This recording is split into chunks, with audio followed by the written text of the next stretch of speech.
ડીસા જીઆઈડીસીમાં ફટાકડાની ફેક્ટરીમાં બ્લાસ્ટનો મામલો. એસઆઈટીની ટીમ પહોંચી ડીસા જીઆઈડીસીમાં ઘટના સ્થળે. 4 અધિકારીઓની ટીમ કરશે બ્લાસ્ટની તપાસ. ફેક્ટરીમાં બ્લાસ્ટ અને બ્લાસ્ટને કારણે 21 લોકોના મોતની થશે તપાસ. બ્લાસ્ટ શેનાથી થયો છે અને કયા પ્રકારના કારણો છે તેની થશે તપાસ. આ સમગ્ર ઘટનામાં બેદરકાર કોણ છે અને કોની બેદરકારીના કારણે આ ઘટના સર્જાઈ છે તેની પણ થશે તપાસ.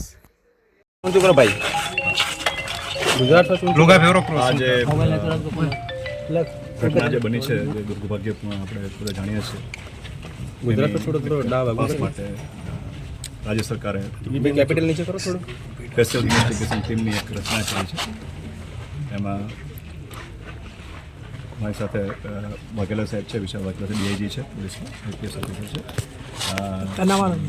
Director forensic science laboratory Sanghavi સાહેબ છે, અને મેમ્બર તરીકે chief engineer roads and building chief engineer છે ગાંધી સાહેબ. એ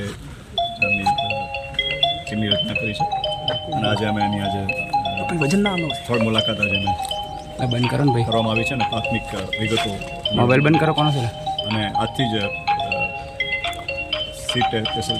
તપાસની કામગીરી શરૂ કરી. સસ્પેન્ડ કરવામાં આવશે.